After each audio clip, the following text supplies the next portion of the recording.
છોટાઉદેપુર જિલ્લાના વિવિધ પ્રશ્નોને લઈ જિલ્લા કોંગ્રેસ સમિતિ દ્વારા નિવાસી કલેક્ટરને આવેદનપત્ર આપવામાં આવ્યું। છોટાઉદેપુર જિલ્લાના લોકો અનેક સમસ્યાઓનો સામનો કરી રહ્યા છે। આ સમસ્યાઓમાંથી છુટકારો અપાવવા તેમજ તંત્રને જગાડવા માટે જિલ્લા કોંગ્રેસ સમિતિ દ્વારા આજરોજ જિલ્લા સેવા સદન સ્થિત નિવાસી કલેક્ટર શૈલેષ ગોકલાણીને આવેદનપત્ર આપી લેખિત રજૂઆત કરવામાં આવી હતી, જેમાં તેઓ દ્વારા ભારત નદી પર બનાવવામાં આવેલ ડાયવર્ઝનમાં થયેલા ભ્રષ્ટાચારની તપાસ થાય અને તેમાં સામેલ તમામ લોકો સામે કાયદેસરની કાર્યવાહી થાય તેમજ બંધ કરાયેલ એસટી બસના તમામ રૂટો શરૂ કરવામાં આવે તેમજ જિલ્લામાં દરેક પુલની ચકાસણી કરી ફિટનેસ સર્ટિફિકેટ બનાવવામાં આવે અને કેટલા વજનવાળા વાહનો પસાર થઈ શકે તે જાહેર કરવાની માંગ કરી હતી। રેત ખનન તાત્કાલિક ધોરણે સદંતર રીતે બંધ કરવાનો હુકમ કરવામાં આવે તેવી પણ માંગ કરવામાં આવી હતી। જે રસ્તાઓ પર બસો અને ભારે વાહનો સદંતર અવરજવર બંધ કરવામાં આવ્યું છે ત્યાં વિદ્યાર્થીઓને શાળા કોલેજો આવવા જવા માટે વૈકલ્પિક નાના વાહનોની તાત્કાલિક વ્યવસ્થા કરવામાં આવે। જિલ્લાના નસવાડી, કવાંટ, પાવીજતપુર અને છોટાઉદેપુરના ડુંગરાળ વિસ્તારોમાં જ્યાં રોડ રસ્તાની સુવિધા નથી ત્યાં રોડ રસ્તાની વ્યવસ્થા કરી કામગીરી અગ્રિમતાના ધોરણે શરૂ કરવામાં આવે। જિલ્લામાં નલ સે જલ યોજના સંપૂર્ણ નિષ્ફળ ગઈ હોવાથી પાણી વેરો તાત્કાલિક બંધ કરવામાં આવે। સુખી જળાશયની કેનાલના નવીનીકરણ માટે 225 કરોડની માતબર રકમથી નવીનીકરણ કરવામાં આવી, જેમાં મોટા ભોગાળા પડ્યા છે, જેથી સંબંધિત અધિકારી, કોન્ટ્રાક્ટર અને એજન્સી સામે પોલીસ ફરિયાદ કરવામાં આવે। છોટાઉદેપુરમાં આવેલ યુજીસી દ્વારા ફાળવેલ લાખોના સરકારી નાણાંથી તૈયાર કરેલ વિદ્યાર્થીઓ માટેની કોલેજ હોસ્ટેલમાં વિદ્યાર્થીઓના પ્રવેશની કાર્યવાહી હાથ ધરવામાં આવે। ઉપરોક્ત તમામ પ્રશ્નોનું વહેલી તકે નિરાકરણ નહીં આવે તો કોંગ્રેસ પાર્ટી ના છૂટકે લોક જાગૃતિ કરીને વ્યાપક અને મજબૂત આંદોલન કરશે હોવાની ચીમકી પણ ઉચ્ચારી હતી।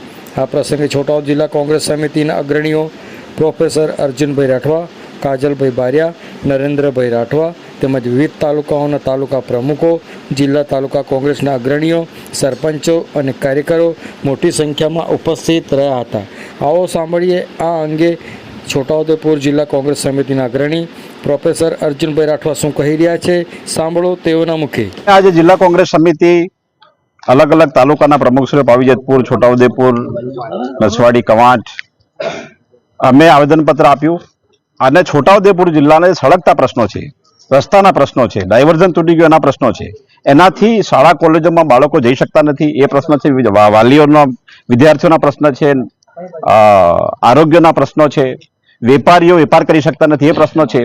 આ બધા પ્રશ્નો લઈને આવેદનપત્ર આપ્યું અને એ સિવાય આ જિલ્લામાં નલ સે જલ નામની યોજના જેને ભાજપના ધારાસભ્યએ કીધું કે ફેલ ગઈ છે, છતાં પણ આ સરકાર લોકો પાસે વેરો લે છે, તો વેરો બંધ કરે અને આ સરકારના ધારાસભ્યો સગર્ભા મહિલાઓની મજાક કરે છે કે એમની જોડીઓ લઈ જવાનો ટ્રેન્ડ થયો છે, તો આ અપમાન જે એમણે કર્યું છે એનો અમે વિરોધ નોંધાયો છે। સાથે પાવીજતપુરમાં સુખી જળાશયની કેનાલ બની છે, એ કેનાલ જેટલી પણ બની છે એ બનતાની સાથે તૂટી ગઈ છે। આ કેનાલ 40 વર્ષ પહેલા કોંગ્રેસ સરકારે બનાવી હતી અને 40 વર્ષ ચાલી, બીજેપીએ બનાવી તો 2 મહિના પણ ચાલી નથી।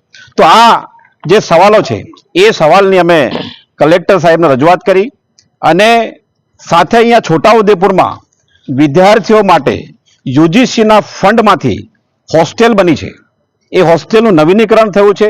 મારી માહિતી મુજબ એ નવીનીકરણ હોસ્ટેલને નવું બાંધકામ બતાવવામાં આવ્યું છે, પણ હજુ સુધી 1917-18માં આ 2018માં આ બની છે, ત્યારથી અત્યાર સુધી વિદ્યાર્થીઓને એડમિશન આપ્યું નથી। અત્યારે આવવા જવાની ખૂબ ખરાબ વ્યવસ્થા છે, એટલે વિદ્યાર્થીઓને એડમિશન આપે અને વિદ્યાર્થીઓ માટે વૈકલ્પિક વાહનોની વ્યવસ્થા કરે, નાના વાહનોમાં આવજા કરવાની વ્યવસ્થા કરે। આ અમારા 7 જેટલા મુદ્દાઓની અમે માંગણી કરી છે। કલેક્ટર સાહેબે અમને આશ્વાસન આપ્યું છે કે દરેક મુદ્દા ઉપર એ પોતે રસ લઈને આ કામ કરાવશે। અમે આશા રાખીએ કે એ કામ કરશે। ભાજપ હાય હાય હાય રે ભાજપ હાય હાય हाय रे भाजप सरकार हमसे डरती है, पुलिस को आगे करती है, सरकार हमसे डरती है, पुलिस को आगे करती है, सरकार हमसे डरती है, पुलिस को आगे करती है, भाजप हमसे डरती है, पुलिस को आगे करती है, भाजप हमसे डरती है, पुलिस को आगे दूर करो, भ्रष्टाचार दूर करो, भ्रष्टाचार दूर करो।